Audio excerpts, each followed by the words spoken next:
Coach Gordon? They got you batting leadoff again. I'm impressed. All right. Man, you're not out to lunch.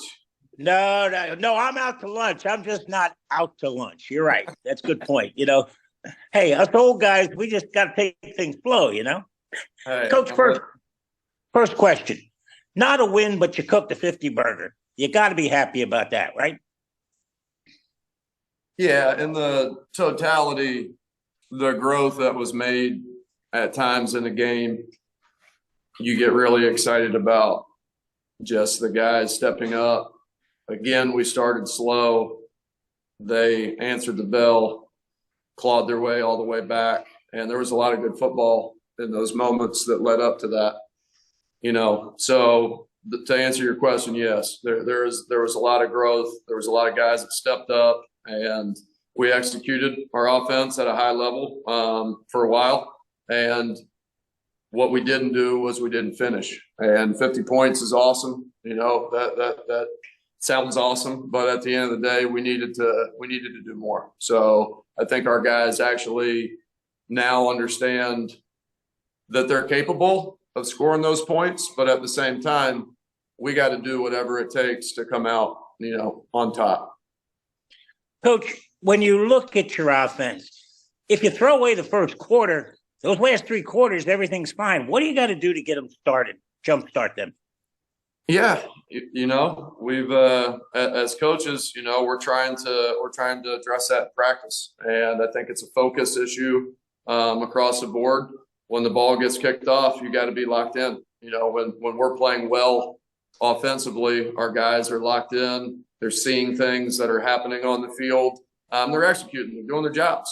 They're winning their one-on-one matchups. They're playing with detail. When we're not locked in, we are lacking all of those things, and you can't play well on offense. So you're playing against a team like Memphis that's going to put points on the board. We talked about it all week. You can't start slow. We did. So we got to be better there. It starts with us as coaches. Coach, last question, and thank you for your time as usual. 11 different receivers. That's got to be great because Byron, he's got confidence in pretty much everybody in that room. Plus, you can't double anybody because he'll go to the open guy, won't he? Oh, he's proven that. He's proven that.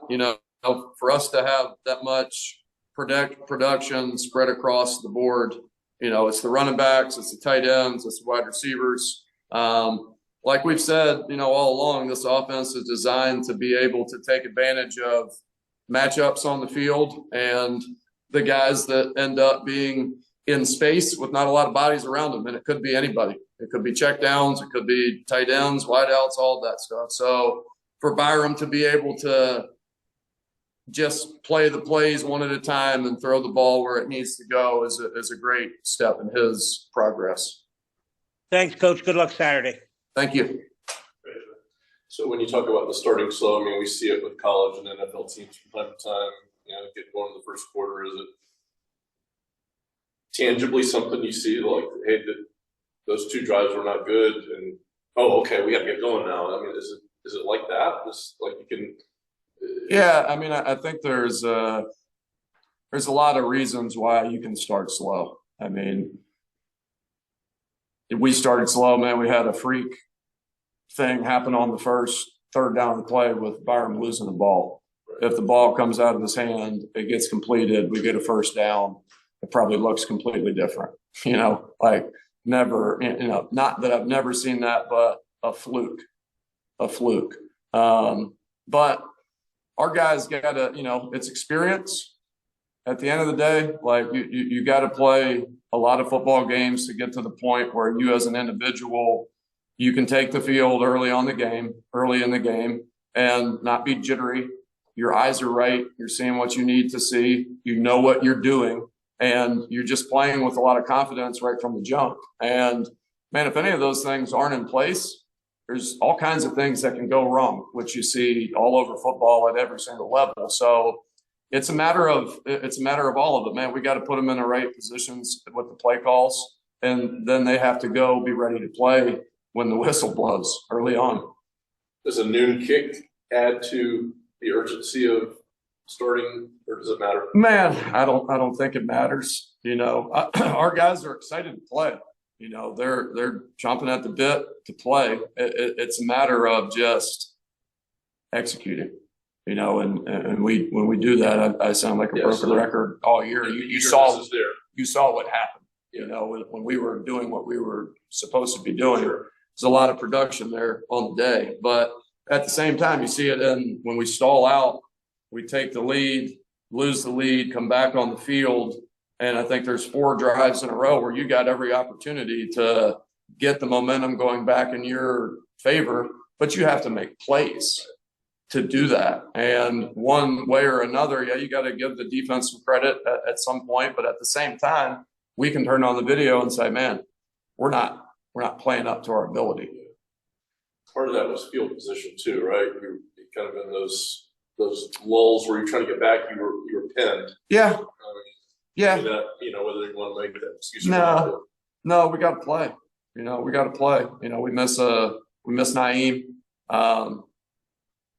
on second down in one of those drives. If we, put it on him, he catches the football. That's right. I remember that. He probably runs for He does. 35 yards, you know, so there's the things that our guys are doing a good job after the fact, man. We're able to watch the film and our guys are able to be their own critic and say, man, I got to bow up. I got to be better here. And that's simply what we have to do. Like when the moment is there to step up and make the play, UConn, man, we're down 2 scores, 3rd and 8. We're on our 12.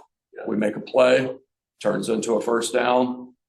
We win the football game. We had a lot of momentum that was built off of that. So again, for us, like getting a first down and getting started is really critical for our group. Right. You've had, you know, last week, of course, 59 to 50. I mean, you don't see that, right? I mean, but a lot of high scoring games in college football where it's like just, you know, who's going to have the ball last. So these aren't unusual, they're common. So does it change the way you think about like 4th and achievable when you know you're probably in a shootout? Do you change your inclination to go for it? I think there's for sure some certain situations where you would probably feel like, we're in a situation on 4th down and we got a play call that we really like. Let's go be aggressive and let's go try to get it, you know? So I don't think it puts your, you know, if your back's against the wall at any point in time, you're going to have to try to go for it on 4th down and get those things. But at the same time, we've tried to be aggressive all year long with the play call and we go for it a lot on 4th down. Right. And our guys know that. So, you know, it's an expectation that we go into the game that, you know, we're going to be ready to, if there's a play call that we think we can get it on, we're going to go let our guys play. Yeah, gotcha. Also wanted to ask you about Donovan Jennings as we come down to the end of the season. You know, he's been here a long time. Yeah. Through several head coaches. And, you know, he gets to enjoy what could be a great finish here. What have you observed from him? Or what did you think when you first met him? You know, just what kind of vibe did you get from this guy who's been here through a lot? Yeah. And this is his last go around. Yeah, I think, man, the first time meeting Dono and just getting to know him, walking in the door, you could see, you know, him and a lot of guys, man, they've been through a lot, you know, probably lacked a little bit of confidence, you know, in just what was going on. And I think you've seen with him, number one, he was injured, which is always hard. You know, you're a player on the team that has played a lot of football and meaningful snaps, and you're a good football player. And guys have been able to rely on you to do your job. And you've been there, you know, for the team, and you can't do that. That's always a hard thing as an individual. But as he fought through it and got himself healthy, you just see his confidence has been growing and growing and growing. And you see him out there on the field having a great time playing. And this is a different new offense for him. He's been in multiple systems. So anytime that's the case as a player, like there's a patience that you have to have as a coach, you have to have as a player to kind of figure out, man, what's what are my new responsibilities going to be? Because I've been doing this. I did this for 2 years. I did this for another year. But man, he's been a really good team player for us, and he's been a leader in that group. And man, we need him to be that guy. He's really talented. We want to lean on him whenever we can. And he's a guy that this football program means a lot to him. So you see that in the way he competes and how he handles himself. And man, we do have an opportunity to finish out this month, and we're playing for something. So you can see, man, him and a lot of guys are hungry. So super excited about his opportunity. Yeah.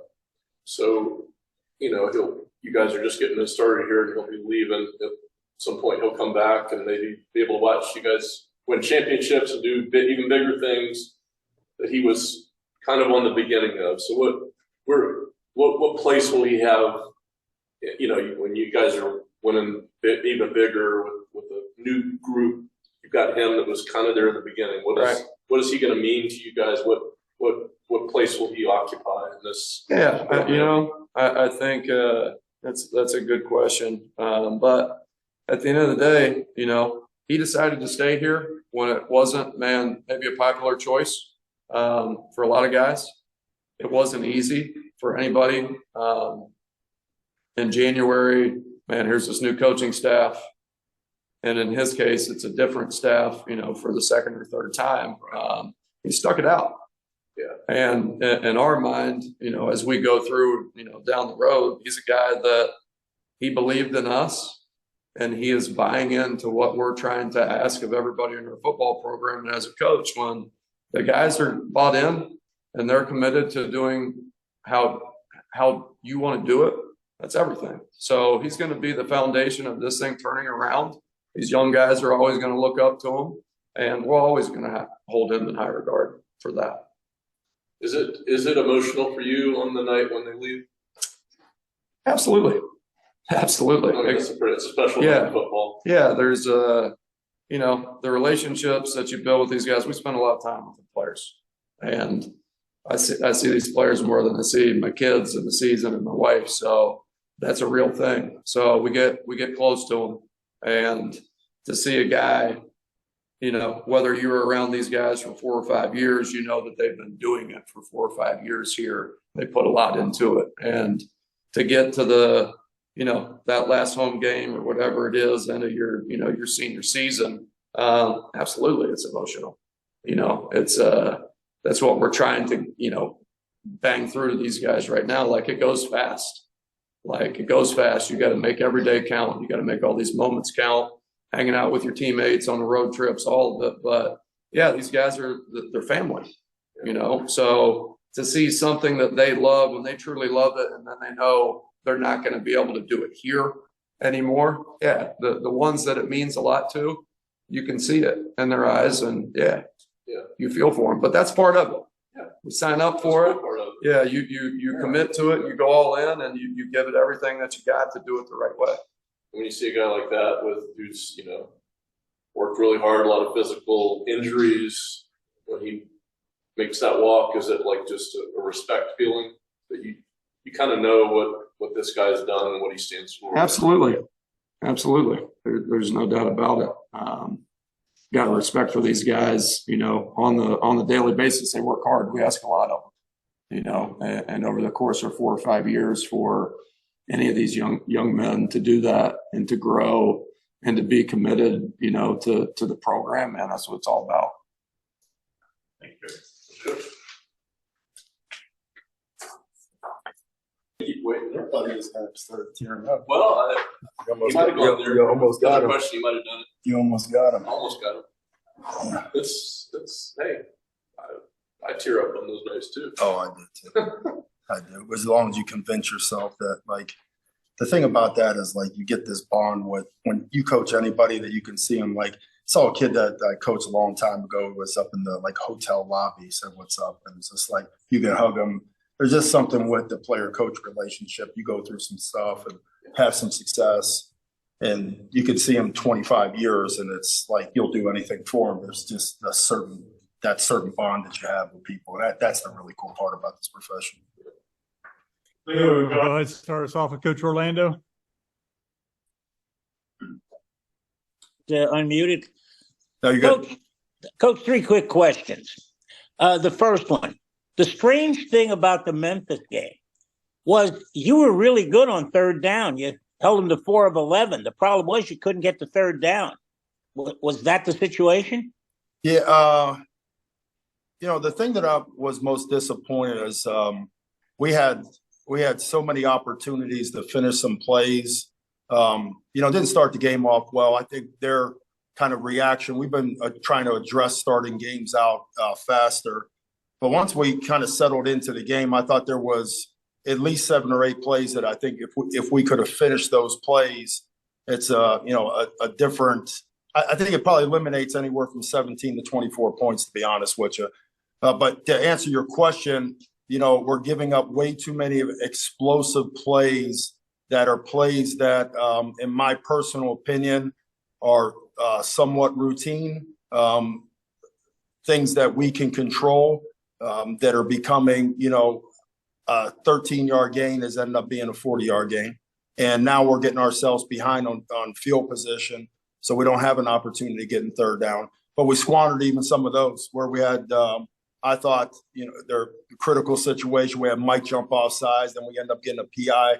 That was a third down where that to me it's got to be in the high 90% to get off the field in those situations. But yeah, we're giving up too many explosives. That's through tackling, that's through making plays, and we've got to get that addressed. And that started right when we got back home. Coach, this is the 4th team in a row that you're playing that's coming off a win. I mean, Temple had lost 5 in a row, and then they beat Navy. You're playing teams with confidence. Is that a problem? No, but I just think college football is unique, and you know this. It could take anything to spark somebody. You can, whatever it may be, whether it's a matchup deal or whether – but, yeah, when you do win games, that does give you a little bit of momentum going into it. But we are, we're back at home, which I think we're all excited to be back. I know this. I can speak on behalf of leading the defense and the defensive players. We're disappointed for what we did not get accomplished. And I'd be very, very surprised if we weren't incredibly excited to get going. So, back at our place, still playing meaningful games in November, and an opportunity to get righted. It starts with practice. It starts with the acceptance of like what went wrong and how do we get it fixed. And as I told them after today's practice, I said, listen, just promise me that you'll just cut it loose and don't worry about disappointing anybody. I said, cut it loose, go make the plays, the plays that you're supposed to make. And if you don't make them, don't worry, because we'll be right behind you to cover you up if you don't.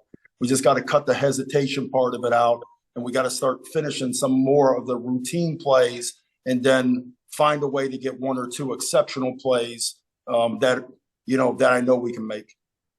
Coach, last question. Thank you for your time. Are you anticipating any personnel grouping changes or anything like that for Saturday? Yeah, without getting into specifics with it, you have to. I mean, to me, it's like if it's a schematical thing, it's one thing. We can get that changed up. But I think all of our players know that if performance dictates opportunity for somebody else, then that's just like in any workforce. I mean, it's, if somebody needs another opportunity to show what they can do, then absolutely. So we'll interchange guys. We'll do all that part. But like I said, I don't want to get to specifics. Thanks, Coach. Good luck Saturday. Thank you. On the 85-yard touchdown when the backup quarterback came in, yeah, is it just a silly missed tackle thing? It's like I said, it's disappointing, but it's disappointing that we didn't have the ability to run them down either. You would think in those spots that we'd be able to get in position in the back end to try to just get them on the ground, but that's all that was. He came in there,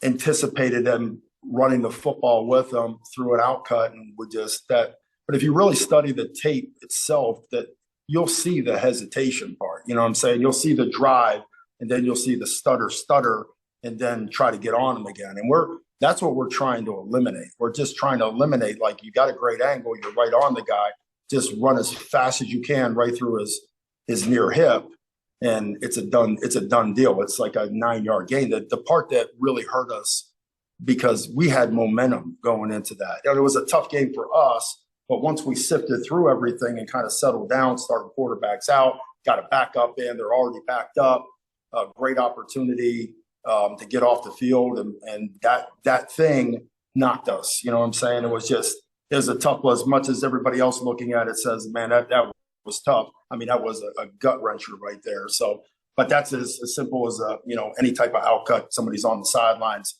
guys 3 or 4 yards away from him, and you just drive his near hip and get him out.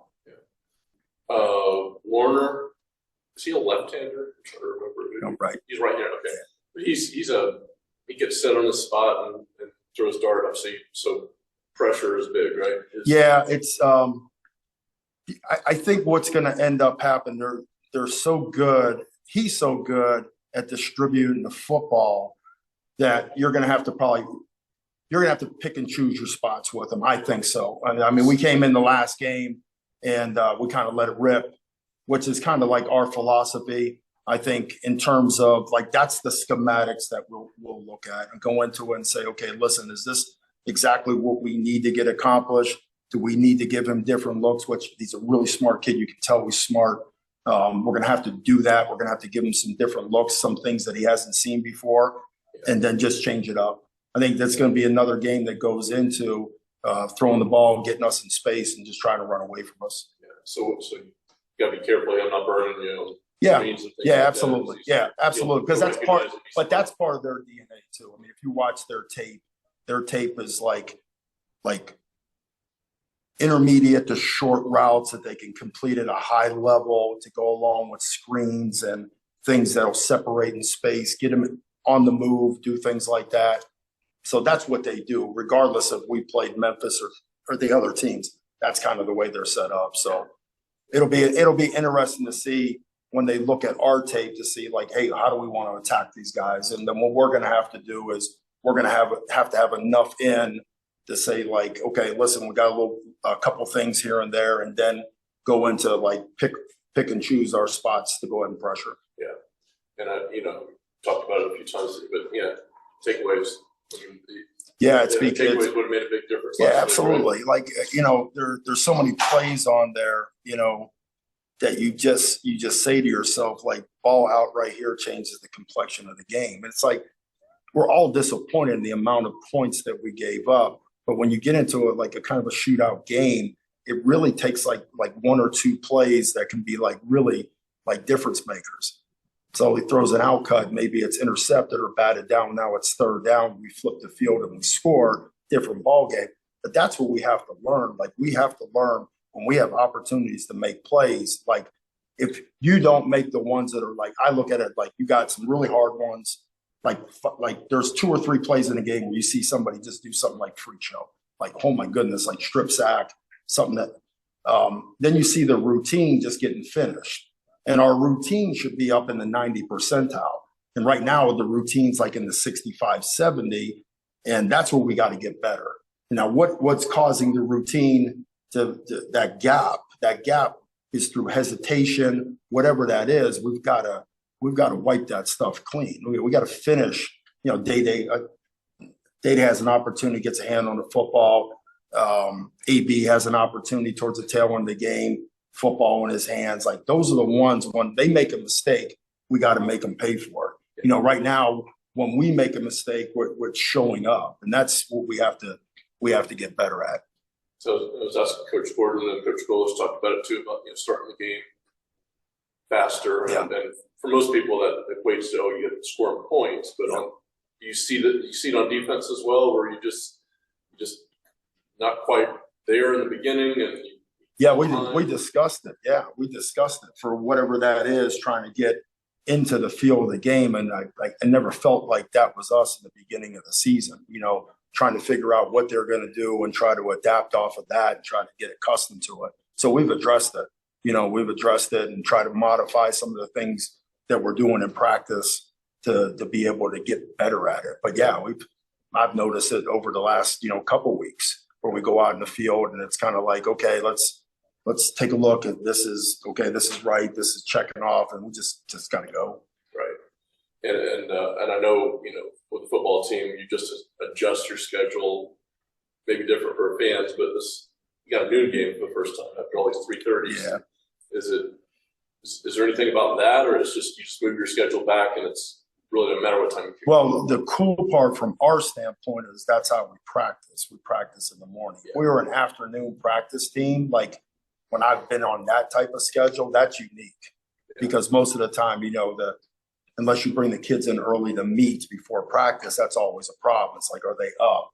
But our guys are in the building. I'd say the majority of them are in the building at, probably 6:45. They're asked to get up to have breakfast around 6:30.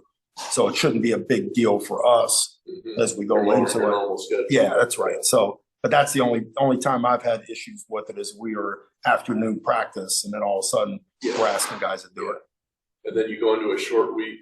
I know you're looking for every edge you can get. Yeah. Just, a few hours. Does that make any kind of edge in terms of you'll be on the field quick? Oh, absolutely. Quicker than a night game, obviously. Absolutely. It does. Almost like a half day. Yeah, it is. It gets cramped for us because, you'll take a look at it. We'll all do it. The coordinators, myself and Joel on Saturday night, and we'll start to crunch the numbers already. But Sunday starts the process of it, but everything gets shrunk up. So there are going to be some long nights for us as coaches. There always is when you play, a game during the week. Right. So, but from a kid standpoint, what you try to keep it as normal as possible in terms of their routine and schedule. But that will be different. You know what I'm saying? You go from this to a completely different, like an 8 o'clock local start That's on right. the road. That's right. That's having anything like that. Yeah, which I think the times that I've been associated with that was actually kind of like, hey, it's pretty cool. It's a little bit different. It's at night. It's during the Friday. We're like one of the main shows on TV right now. So you get a little exposure. And I've had a lot of success with those games because I think those kids understand that the majority of their peers are sitting in some dinner someplace getting ready for their game the next day, and they're actually getting watched. So I always think those things are pretty cool. A little bit different when you're sitting on Friday in the hotel and you're just like, golly, it's like what are we doing right now? Different on Saturdays because Saturdays you can watch ball. On Friday, when you're going through a day, you'll have walkthroughs and you'll have meetings and all that stuff. It's pretty unique. So, we will be crunched for time as coaches. I could see that us getting out of here really, really late. Yeah, you when you're on the road or whatever, you'll look at a little bit of that game on a Friday night. Oh, absolutely. So, that's everybody in the industry is watching, right? Absolutely. We all do. Yeah, we all do. So the majority of people they'll have dinner and they'll, put the game on, have the kids relax, have an opportunity to play some board games, cards, whatever it is, just to get to know each other a little bit more. But that game is going to be on TV and you get judged on that really, really quick in terms of the way you perform. So thinking about normal Saturday, they're so busy, it's like you can't keep up with all this stuff. Yeah, absolutely. You could look at the highlights, but that Friday night game, you're on it. Oh yeah, it's pretty cool. Yeah. All right. Cool. Thanks. Yeah. Thank you all. Good seeing you.